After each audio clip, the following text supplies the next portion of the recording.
ఈరోజు చాలా ప్రాముఖ్యమైనటువంటి అంశాన్ని మీ ముందు ఉంచాలని ఆశపడతా ఉన్నాను. ఈ మధ్య కాలంలో ఎక్కువగా జరుగుతున్నటువంటి చర్చ యేసుక్రీస్తు ప్రభువారు ప్రవక్త లేకపోతే దేవుడా? అసలు ఎవరు ఈ యేసుక్రీస్తు ప్రభువారు అనేటువంటి విషయాన్ని చాలా మంది ప్రశ్నలు సంధిస్తా ఉన్నారు. దీనివలన చాలా మంది కూడా ఒక అయోమయ గందరగోళ పరిస్థితులు గుండా వెళ్తున్నట్లుగా నాకు అనిపించింది. అందుకనే నేను అసలు యేసు ప్రభు అంటే ఎవరు, ఆయన దేవుడా ప్రవక్త, ఈ రెండింటికి ఉన్నటువంటి తేడాని మీ ముందు ఉంచాలని ఆశపడతా ఉన్నాను. ముందుగా అసలు దేవుడు అంటే ఎవరు, దేవుడికి ఏ క్యారెక్టర్స్ ఉండాలి అనేటువంటిది నేను మీ ముందు ఉంచబోతా ఉన్నాను. మొట్టమొదటిగా దేవుడు అనేటువంటి ఆయనకి సర్వము సృష్టించినటువంటి వాడై ఉండాలి. అవును, భూమిని, ఆకాశమును, గెలాక్సీస్ ని, ఉన్నటువంటి గ్రహాలన్నింటినీ కూడా సృష్టించినటువంటి ఆయననే దేవుడు అని పిలుస్తారు. అందుకనే ఆయన సృష్టికర్త. దేవుడు అనేటువంటి ఆయన సృష్టికర్త అయి ఉండాలి. అంటే సృష్టికి కర్త, ఆరంభము ఆయనే అయి ఉండాలి. తర్వాత రెండోది, ఆయన సృష్టించినటువంటి సృష్టి మీద అంటే విశ్వం మీద ఆయన అధికారము కలిగినటువంటి వాడై ఉండాలి. ఏదో తయారు చేసి విడిచిపెట్టేటువంటి వాడిగా ఉండకూడదు, కానీ తయారు చేసినటువంటి వాటన్నిటి మీద కూడా ఆయనకి అధికారము కలిగి ఉండాలి. తర్వాత మూడవది, ఆయన మనిషి మీద కూడా అధికారం కలిగి ఉండాలి. సృష్టిలో భాగమే మానవుడు కూడా. మానవుడు సృష్టింపబడింది దేవుడి కోసమే. కాబట్టి ఈ మానవుడు ఏదైతే సృష్టింపబడ్డాడో ఆ సృష్టింపబడినటువంటి మానవుడు ఎవరైతే ఉన్నారో ఆ మానవుడి మీద కూడా అధికారము కలిగినటువంటి వాడై ఉండాలి. ఇక దేవుడు అనేటువంటి ఆయనకి there should be no start and end అనేటువంటిది ఉండకూడదు. ఆరంభం ఉండకూడదు, అంతం అనేటువంటిది ఉండకూడదు. అందుకనే ఆయన నిత్యుడిగా ఉండాలి. అంటే ఎల్లప్పుడూ జీవించేటువంటి వ్యక్తిగా ఉండాలి. మీరు మనిషిని తీసుకుంటే మనిషికి స్టార్టింగ్ పాయింట్ ఉంటుంది, మనిషికి ఎండ్ పాయింట్ ఉంటుంది. ఒకవేళ మనం తీసుకున్నటువంటి ఏ ప్రోడక్ట్ ని చూసుకున్నా కూడా ఆ ప్రోడక్ట్ లో స్టార్టింగ్ ఉంటుంది, ఎండ్ ఉంటుంది. కానీ దేవుడు అనేటువంటి ఆయనకి స్టార్ట్ ఉండకూడదు, ఎండ్ ఉండకూడదు. అందుకనే ఆయన దేవుడు అని పిలువబడతాడు. ఇక చివరిగా ఆయన పాపము లేనివాడై ఉండాలి. అవును, ఎవరైనా దేవుడు అని పిలువబడితే మానవుడి కంటే అతీతమైనటువంటి శక్తి కలిగినటువంటి వాడై ఉండాలి. ఎంత శక్తి కలిగినటువంటి వాడు అంటే, మానవుడు ఏదైతే చేసి ఇది నేను తప్పు చేశాను అని బాధపడతాడో లేకపోతే పశ్చాత్తాపడతాడో ఆ పశ్చాత్తాపం దేవుడికి ఉండకూడదు. నేను ఇది చేశాను అని దేవుడు మాదనపడి బాధపడేటువంటి విషయాలు ఏ రోజు కూడా దేవుడు తన హృదయంలో నొచ్చుకోకూడదు. ఒకవేళ నొచ్చుకున్నా కూడా దానికి సంబంధించినటువంటి రెమెడీని ఇవ్వగలగాలి. ఇవన్నీ ఇచ్చినప్పుడే ఆయన దేవుడిగా పిలువబడతాడు. అందుకనే ఈరోజు దేవుడిలోని 5 ప్రాముఖ్యమైనటువంటి క్యారెక్టర్స్ ని నేను మీ ముందు ఉంచాను. ఇక తర్వాత ప్రవక్త. అసలు ప్రవక్త అంటే ఎవరు, ప్రవక్తలో ఉండాల్సినటువంటి క్యారెక్టర్స్ ఏంటి, ఇవి కూడా మనము క్లుప్తంగా చూడబోతా ఉన్నాం. ప్రవక్త అని ఎవరిని పిలుస్తారు అంటే, దేవుడికి మానవుడికి మధ్య ఉన్నటువంటి మధ్యవర్తిగా ఉండేటువంటి వాడిని ప్రవక్త అని పిలుస్తారు. అంటే ఎవరైతే దేవుడు చెప్పేటువంటి మాటలని ప్రజలకు తెలియజేస్తారో వారిని ప్రవక్తగా పిలుస్తారు. అలాగే ప్రవక్త పాపానికి అతీతుడు కాదు. దేవుడు పాపానికి అతీతుడు, కానీ ప్రవక్త పాపానికి అతీతుడు కాడు. కొన్నిసార్లు ప్రవక్త కూడా పాపము చేసి మనిషి వలె ఆయన కూడా జీవించేటువంటి వ్యక్తిత్వం కలిగినటువంటి వ్యక్తే ప్రవక్త. ఇక ప్రవక్త అనేటువంటి ఆయన బలహీనుడైనటువంటి వ్యక్తి మాత్రమే. అంటే మనిషికి ఏదైతే ఆలోచనలు ఉంటాయో ఆ ఆలోచనలు కలిగినటువంటి వ్యక్తే. ఏదైతే శోధనలు మనిషి కలిగి ఉంటాడో, ఏదైతే ఆశలు కోరికలు మనిషి కలిగి ఉంటాడో, వీటన్నిటినీ కలిగినటువంటి స్వభావం ప్రవక్తకి ఖచ్చితంగా ఉంటుంది. ఇక చివరిగా ప్రవక్త అనేటువంటి ఆయనకి మరణం ఉంటుంది, కానీ ఆయన మరణించి తిరిగి లేచేటువంటి స్వభావం ఆయనకి లేదు. ఈరోజు ప్రవక్తలు అని పిలువబడేటువంటి వారు, అది ఏ గ్రంథం మనం తీసుకున్నా కూడా వారందరూ మరణించినటువంటి వారే, కానీ వీరందరూ కూడా తిరిగి లేచినటువంటి వ్యక్తులు ఎవరు కూడా లేరు. కాబట్టి ప్రవక్తలలోని గుణలక్షణాలని మనం చూస్తే ఆయన మనిషి అనేటువంటిది మనం గుర్తుపెట్టుకోవాలి. తర్వాత ఆయనకి ఎట్టి పరిస్థితుల్లో కూడా బలహీనమైనటువంటి వ్యక్తి వ్యక్తే అనేటువంటిది మనం తెలుసుకోవాలి. అదే విధంగా ఆయన పాపానికి అతీతుడు కాదు, ఆయన మరణానికి కూడా అతీతుడు కాదు. ఆయన కేవలము మనిషి మాత్రమే అయి ఉంటాడు. కాకపోతే దేవుడు ఏర్పాటు చేసుకున్నటువంటి దానిని బట్టి, తన జీవన శైలిలో దేవుడికి సమర్పించుకున్నటువంటి దానిని బట్టి దేవుడు ప్రత్యేకంగా కొంచెం మందిని ఏర్పాటు చేసుకోవడంలో అటువంటి ఏర్పాటు చేసుకున్నటువంటి వ్యక్తుల్ని మాత్రమే ప్రవక్త అని పిలుస్తారు. ఎందుకు నేను ఈ విషయాన్ని మీ ముందు ఉంచుతున్నాను అని ఒకసారి ఆలోచించినట్లయితే, యేసుక్రీస్తు ప్రభువారు ఈ రెండిటి మధ్యలో ఉన్నటువంటి వ్యక్త, లేకపోతే ఆయన ప్రవక్త, లేకపోతే ఆయన దేవుడా? ఈరోజు యేసుక్రీస్తు ప్రభువారి యొక్క కొన్ని లక్షణాలని మీ ముందు ఉంచడానికి నేను ఇష్టపడతా ఉన్నాను. మొట్టమొదటిది, యేసుక్రీస్తు ప్రభువారు దేవుడు అని పిలువబడ్డానికి అందరూ విశ్వసించేటువంటి మొట్టమొదటి కారణం ఏంటి అని మనం ఒకసారి ఆలోచించినట్లయితే, ఆయన జన్మలో పాపము లేనటువంటి వ్యక్తి. అవును, యేసుక్రీస్తు ప్రభువారు జన్మించింది ఒక కన్య అయినటువంటి మరియకి మాత్రమే తప్ప ఆయన పురుషుడు స్త్రీ కలయికలో పుట్టినటువంటి ఆయన కానే కాదు. అందుకనే ఏ గ్రంథం చూసుకున్నా కూడా ఆయన కన్య మరియకి పుట్టాడు అనేటువంటి విషయాన్ని తెలియజేస్తుంది. అది ఖురాన్ అయినా కానీ, లేకపోతే అది బైబిల్ అయినా కానీ చెప్పేటువంటి మాట ఆయన కన్య అయినటువంటి మరియకి జన్మించాడు. ఈ విషయం గురించి బైబిల్ చాలా స్పష్టంగా తెలియజేస్తూ ఉంది. మరియ దగ్గరికి దూత వచ్చి మాట్లాడినప్పుడు, నీవు గర్భం ధరించబోతున్నావు, పుట్టబోయేటువంటి బిడ్డ లోకరక్షకుడు, ఆయన పేరు యేసు అని పెట్టాలి అని చెప్పినప్పుడు, నేను పురుషుని ఎరుగని దాననే, నాకు ఏ విధంగా సంభవిస్తుంది అనేటువంటి ప్రశ్నను మరియ దూతకి సంధించింది. ఆ సమయంలో చాలా స్పష్టంగా దూత చెప్పినటువంటి మాట, నీవు పరిశుద్ధాత్మ ద్వారా నీవు గర్భము ధరిస్తావు అనేటువంటిది చెప్పింది. ఈ విషయాన్ని చాలా మంది కూడా విశ్వసిస్తారు. కారణం ఏంటి అంటే, ఆయన జన్మలో పాపము లేదు.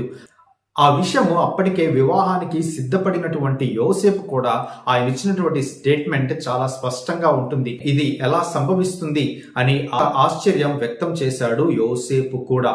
కాబట్టి యేసుక్రీస్తు ప్రభువారు కన్యకకు జన్మించినటువంటి వ్యక్తి. తర్వాత రెండోది, ఆయన జీవితము చాలా పరిశుద్ధమైనటువంటిది. యేసుక్రీస్తు ప్రభువారు ఏదైతే నజరేతు అనేటువంటి ప్రాంతంలో నివసించి అక్కడ పెరిగాడో, అక్కడ ఉన్నటువంటి స్నేహితులు అందరూ కూడా ఈయన గురించి అనేకమైనటువంటి ప్రశ్నలు అడిగినప్పుడు, యేసుక్రీస్తు ప్రభువారు స్ట్రైట్ ఫార్వర్డ్ గా వారిని అడిగినటువంటి ప్రశ్న, నాలో ఏదైనా పాపం ఉందని మీలో ఎవరైనా రుజువు చేయగలరా అని తన స్నేహితులతోటి బంధువుల ముందే ఛాలెంజ్ విసరగలిగాడు. ఈరోజు అటువంటి ఛాలెంజ్ ప్రపంచంలో సొంత ఊరిలో ఏ ఒక్క వ్యక్తి కూడా ఆ యొక్క ఛాలెంజ్ ని విసిరేటువంటి ధైర్యం లేదు. కానీ ఒక్క యేసుక్రీస్తు ప్రభువారు మాత్రమే ఆ మాట తెలియజేయగలిగారు. ఆయన మరణించేటువంటి ముందు రోజు కూడా ఆయనలో ఎటువంటి పాపం కనపడడం లేదని తీర్పు ఇచ్చేటువంటి పిలాతు కూడా చాలా స్పష్టంగా తెలియజేశాడు. వీటిని బట్టి మనం తెలుసుకోవచ్చు, యేసుక్రీస్తు ప్రభువారి యొక్క జన్మలో పాపము లేదు, ఆయన జీవించినటువంటి జీవితంలో కూడా పాపము లేదు. ఇక మూడవదిగా, ఆయన మరణాన్ని మనం ఒకసారి ఆలోచించినట్లయితే, ఈ లోక కళ్యాణం కోసం వచ్చినటువంటి యేసుక్రీస్తు ప్రభువారు ఆయన మరణానికి ఒక కారణం ఖచ్చితంగా ఉండాలి. ఆ పరమాత్ముడే భూమి మీదకి వచ్చి మరణించడానికి కలిగినటువంటి కారణం ఏంటి? చాలా మంది అడిగేటువంటి ప్రశ్నల్లో ఇదొక ప్రశ్న. ఆయన దేవుడైనప్పుడు మరణించాల్సినటువంటి అవసరత ఏంటి అని మనము ఈ విషయాన్ని చాలా స్పష్టంగా తెలుసుకోవాలి. పాపానికి కావలసినటువంటిది ప్రాయశ్చిత్తం. అది పూర్వకాలంలో గొర్రెలను కానీ, పూర్వకాలంలో మేకలను కానీ వధించేటువంటి ఒక ఆచారం ఉంది. కానీ ఎప్పుడైతే యేసుక్రీస్తు ప్రభువారు ఈ లోకంలోనికి వచ్చారో, సర్వ మానవాళి యొక్క పాపముల కోసం ఆయనే బలి అయిపోయినట్లుగా చాలా స్పష్టంగా బైబిల్ మనకి తెలియజేస్తూ ఉంది. అందుకనే యోహాను అనేటువంటి ఆయన స్పష్టంగా చెప్పినటువంటి మాట, ఇదిగో లోక పాపములను మోసుకొని పోవు దేవుని గొర్రెపిల్ల అనేటువంటి మాట యేసుక్రీస్తు ప్రభు వారి గురించి ఆ కాలంలో పుట్టినటువంటి ప్రవక్త అయినటువంటి బాప్టిస్మం ఇచ్చి యోహాను తన గురించి చెప్పాడు.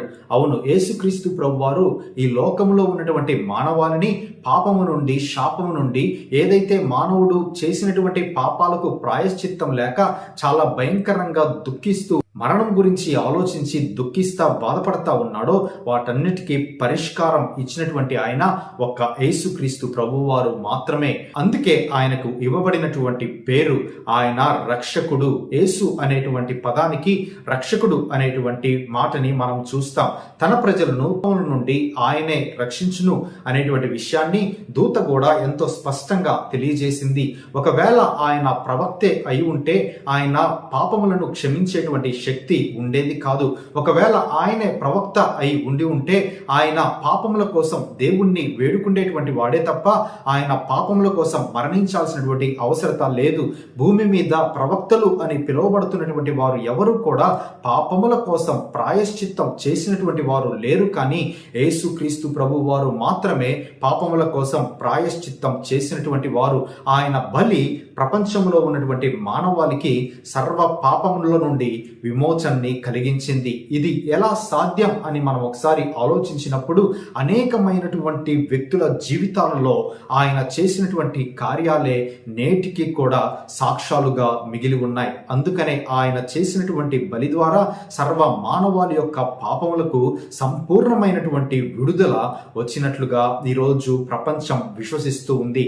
కేవలము కొంచెం మంది మాత్రమే కాదు, ప్రపంచంలో ఉన్నటువంటి జ్ఞానులు, తత్వవేత్తలు, విద్యావంతులు, అనేకమైనటువంటి రీసెర్చ్ స్కాలర్స్ కూడా చెప్పినటువంటి మాట ఆయన రక్తం ద్వారా మానవుడికి విమోచన కలుగుతుంది అనేటువంటి విషయాన్ని చాలా స్పష్టంగా తెలియజేశారు.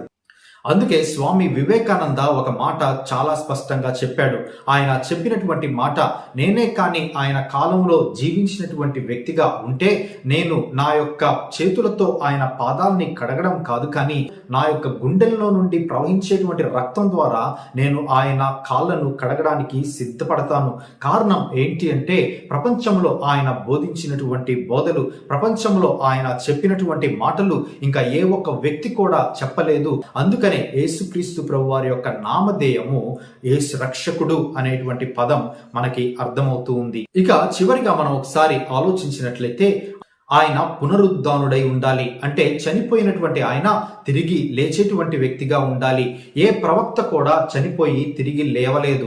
భూమి మీద ప్రవక్తలు అని పిలువబడుతున్నటువంటి వారు, లేకపోతే భూమి మీద దేవుడు ప్రత్యేకంగా ఏర్పాటు చేసుకున్నటువంటి ప్రవక్తలలో ఏ ఒక్క ప్రవక్త కూడా చనిపోయి తిరిగి లేచినట్లుగా ఆనవాళ్ళు మనకి కనబడవు. అయితే యేసుక్రీస్తు ప్రభువారు చనిపోయి తిరిగి లేచారు.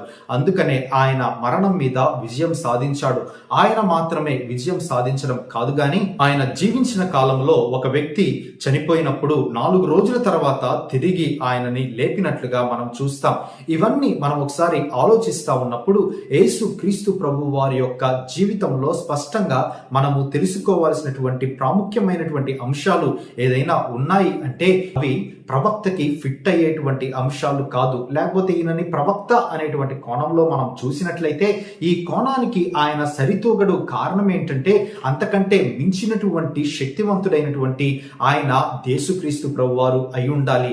అందుకనే ఆయన ప్రవక్తగా పిలవడానికి వీలు లేదు, ఆయన దేవుడిగా పిలవడానికి వీలై ఉండాలి. కారణాలు ఏంటి అని మనం ఒకసారి ఆలోచించినట్లయితే ఆ యోహాను గ్రంథంలోని 1వ అధ్యాయము 4 వచనాలు ఆయన ఎవరు, ఆయన స్థాయి ఏంటి, ఆయన ఎక్కడి నుండి వచ్చాడు, ఆయన ఏమి చేయాలని ఆశపడ్డాడో చాలా స్పష్టంగా వ్రాయబడింది. ఆదియందు వాక్యముండెను, వాక్యము దేవుని యొద్ద ఉండెను, వాక్యము దేవుడై ఉండెను అనేటువంటి విషయము యేసుక్రీస్తు ప్రభు వారి గురించి వ్రాయబడింది. తర్వాత ఆయన ఆదియందు దేవుని యొద్ద ఉండెను, సమస్తమును ఆయన మూలముగానే కలిగెను అనేటువంటి విషయాన్ని తెలియజేశాడు. అంటే ఏదైతే తండ్రి అని మనము పిలుచుకుంటూ ఉన్నామో ఆ తండ్రితో పాటు సమానముగా ఉన్నటువంటి ఆయన యేసుక్రీస్తు ప్రభువారు. సమస్తమును ఆయన మూలముగానే యేసుక్రీస్తు ప్రభువారి ద్వారానే ఈ యొక్క విశ్వము సృష్టింపబడినట్లుగా చాలా స్పష్టంగా లేఖన గ్రంథాలు మనకి తెలియజేస్తూ ఉన్నాయి. ఇక మూడవదిగా ఆయనలో జీవముండెను, ఆ జీవము మనుషులకు వెలుగై ఉండెను. అవును, ఈరోజు ఏదైతే మానవుడు తన జీవితము తర్వాత నాకు జీవం ఉంటుందా అని ఆలోచించేటువంటి ప్రశ్నలు చాలా మంది వ్యక్తుల గుండా మనం వింటూ ఉంటాం. యేసుక్రీస్తు ప్రభువారు తన నోటితో చెప్పినటువంటి మాట జీవాహారమును నేనే అనేటువంటి మాటని చాలా స్పష్టంగా తెలియజేశాడు. అవును, యేసుక్రీస్తు ప్రభువారు ఈ లోకంలోనికి జీవమును ఇవ్వడానికి వచ్చాడు. మరణించిన తరువాత కూడా ఆయన మరలా తిరిగి లేపడానికి శక్తివంతుడైనటువంటి దేవుడు యేసుక్రీస్తు ప్రభువారు మాత్రమే. ఆయన చెప్పినటువంటి మాట, ఈ లోకానికి నేను వెలుగై ఉన్నాను, I am the light to this world అనేటువంటి మాటని యేసుక్రీస్తు ప్రభువారు చాలా స్పష్టంగా భూమి మీద ఉన్నప్పుడే తెలియజేశారు.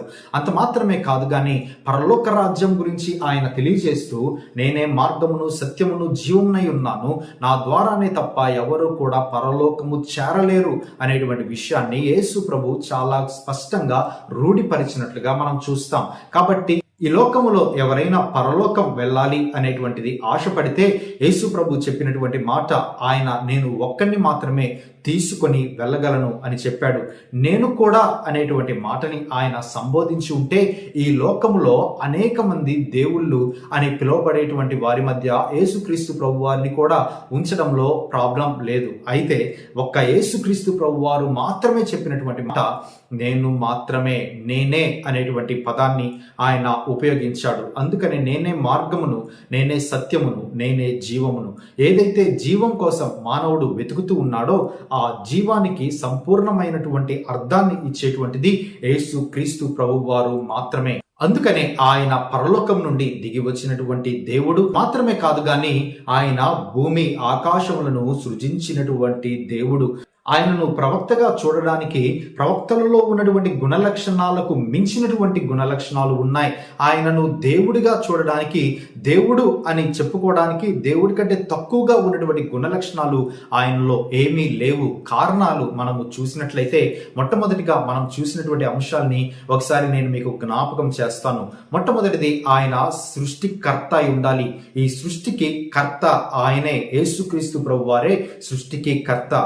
తర్వాత రెండోది, ఆయన విశ్వం మీద అధికారం కలిగి ఉండాలి. యేసుక్రీస్తు ప్రభువారు ఈ లోకంలో జీవించినప్పుడు ఆయన విశ్వం మీద అధికారాన్ని చూయించుకున్నాడు. అనేకమైనటువంటి దెయ్యాలు ఆయన మాట విని వెళ్ళిపోయాయి. అనేకమైనటువంటి ప్రకృతి వైపరీత్యాలు సంభవించినప్పుడు ఆయన నోటి మాట ద్వారా ఆ వైపరీత్యాలు మొత్తం కూడా పటాపంచల్ అయిపోయినట్లుగా మనం చూస్తాం. ఈ విధంగా చెప్పుకుంటూ పోతే ఆయనకి విశ్వం మీద అధికారం ఉంది. తర్వాత మూడవది, ఆయనకి మనిషి మీద అధికారం ఉంది. మానవుడు ఏదైతే ప్రాయశ్చిత్తం కోసం ఎదురు చూస్తూ ఉన్నాడో ఆ ప్రాయశ్చిత్తానికి తగినటువంటి సంపూర్ణమైనటువంటి సమాధానమును యేసుక్రీస్తు ప్రభువారు మాత్రమే ఇచ్చారు. ప్రవక్తలు వెళ్ళి ప్రాయశ్చిత్తం కోసం దేవుణ్ణి వేడుకుంటారు, కానీ ఈయన దేవుడు అని పిలువబడ్డానికి తానుకు తానే సమర్పించుకున్నట్లుగా మనం చూస్తాం. ఇక దేవుడికి స్టార్ట్ ఎండ్ అనేటువంటిది ఉండకూడదు.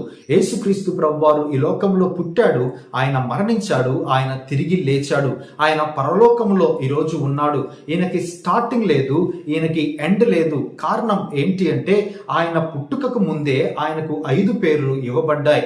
ఆయనను ఇమ్మానుయేలు అని చెప్పారు, ఆయనను క్రీస్తు అని చెప్పాడు, ఆయన యూదులకు రాజు అనేటువంటి మాట పిలువబడింది, ఆయన యేసు అనేటువంటి మాట ఆయనకి ఇవ్వబడింది. ఈ విధంగా యేసుక్రీస్తు ప్రభు వారి గురించి మనము చెప్పుకుంటూ పోతే ఆయన ముందు నుండే ఒక చోట ఉన్నటువంటి ఆయన, అంటే ముందు నుండే ఆయనకి ఆరంభం ఉంది అనేటువంటి విషయాన్ని మనము మర్చిపోకూడదు. అందుకని దేవుడు అని పిలువబడ్డానికి there should not be the start and there should not be the end. ఆయన అనంతుడైనటువంటి దేవుడు అని పిలువబడ్డానికి సంపూర్ణమైనటువంటి రుజువులు ఈరోజు నేను మీకు ఉంచాను. కాబట్టి మనమే నిర్ణయం తీసుకుందాం, యేసుక్రీస్తు ప్రభువారు ప్రవక్త లేకపోతే యేసుక్రీస్తు ప్రభువారు దేవుడా? ఈ విషయాల్ని మీరే ఆలోచించాల్సిందిగా కోరుకుంటూ ఈ యొక్క క్రిస్మస్ ని ఆయనను ఆరాధించేటువంటి వ్యక్తులుగా, ఆ యొక్క జీవము కోసం, ఆ యొక్క మార్గము కోసం, ఆ యొక్క సత్యం కోసం వెతికేటువంటి వ్యక్తులముగా నువ్వు నేను ఉండాలని మనస్ఫూర్తిగా కోరుకుంటూ దేవునికి మహిమ కలుగునుగాక. Praise the lord.